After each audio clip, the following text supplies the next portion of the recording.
Hey everybody, it's Jason with Parallel Reality coming back with you here today with, as you can see on your screen, kind of one of those articles that makes you go, imagine my shock. So this is from Breitbart from May 14th. It says, Toronto's anti-capitalist cafe closing down after just a year in business. Gee, I wonder why. Let's go find out. It says, Toronto's supposedly anti-capitalist cafe, The Anarchist, wow, you guys are real subtle, has announced that it would be permanently shutting down after just over a year in business. In a nobody saw that coming moment, a Toronto cafe that describes itself as an anti-capitalist, anti-colonial cafe, shop, and radical community space on stolen land announced that it would be shutting down permanently by the end of the month. Okay, we're going to announce this first. I don't know why you would get into business in a capitalist area with a blatantly anti-capitalist message. It basically makes people kind of go, what? Anti-colonial, what does that even mean? And then radical communities space on stolen land. So stolen land part, you're not on stolen land. Okay, their definition of stolen land is just the people that lived here hundreds or thousands of years ago are not here now.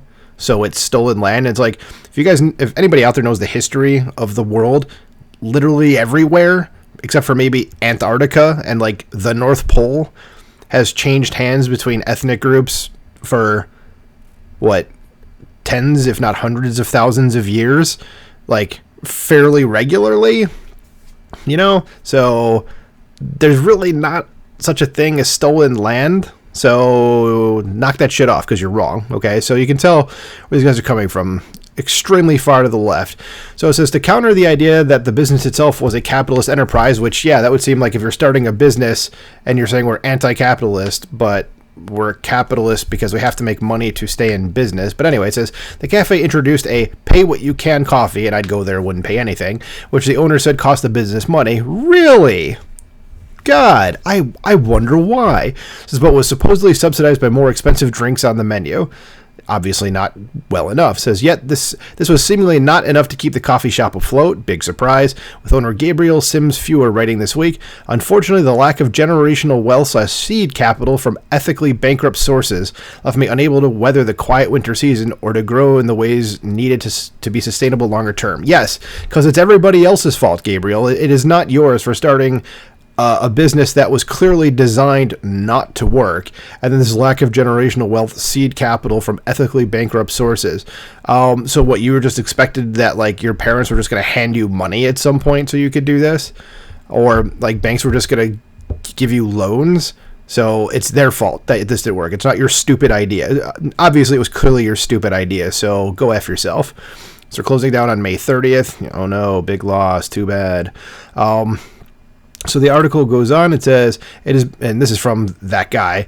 It says, it's been an amazing experience connecting with so many great community members, sparking desperately needed debate, raising the blood pressure of conservatives. That includes you, anarcho-capitalists and libertarians. Obviously raised the blood pressure when probably every conservative was like, oh yeah, you can go do that, but it's not going to work. So I guess your blood pressure is being raised now because your business failed because you did something dumb. He also continues saying, fulfilling the dream of most service workers by not having to tolerate the presence of professional class traitors like pigs in the military, like cops, and experimenting with living and working in ways that don't enthusiastically embrace the pure misanthropy of capitalism. He continued, this guy is just an idiot. Like, this is like an epic idiot. Like, this dude, this quote should be framed on his gravestone with a sign saying, this is what not to say and what not to do. Okay. So then he continues, I scrolled up by accident, says, F the rich, F the police, F the state, F the colonial death camp we call Canada, the statement concluded. Yes, because clearly Canada is a death camp. Yes, I know they're doing some pretty morally dubious things with their, the assisted suicide program that they now have now. And if you want to have problems with rich people or police or the state, okay, like, I can understand the statement of F the state, okay, but the colonial death camp we call Canada, well, if you don't like it, dude, if you feel like this, move somewhere else. This is what I want you to do. I want you to pick your ass up and move to North Korea. Move to Cuba, okay? But specifically North Korea, because that seems to be the kind of communism that you're looking for. Don't go to China, because China has a lot of capitalistic elements, which is why they're as rich as they are right now and why some of their cities look like, wow, like actual cities. Go to North Korea. go. Let's do an exchange program. Let's bring someone from North Korea here to the United States, okay, in exchange for this guy for a year, okay, if not forever, and just tell this, or say sorry to Canada because he's Canadian. I apologize. So let's do that. Let's do an exchange program. Okay, we get one of their citizens, they get one of, Canada's citizens, and see how that guy likes it.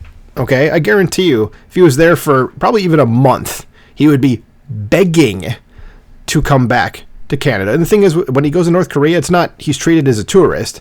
He's treated as an actual citizen of that country. You're going to treat him no differently than anybody else. And the same thing with the North Korean that comes to Canada. Treat them like a Canadian citizen. Okay, like this is just stupidity. Like, if you want to see if you want to see how, like, this is someone that doesn't know how the rest of the world lives or how some people in the world live. Okay, he just has no understanding of that. So he's sitting here and saying, like, essentially, like, all this crap is bad in this system. I was like, okay, go live in the system that you clearly want to live in. Come back to us after 6 months to a year. Okay, and if you end up expiring there, oh well. Okay, you wanted that. You get to live in it. Okay, see how it goes. Let us know how that goes for you, buddy. So the article continues and then finishes off. It says, The Anarchist, which opened for business in March 2022, went viral last year with internet users mocking the leftist cafe for charging high prices for its specialty coffee, as well as selling radical art, books, clothing, jewelry, tote bags, and stickers.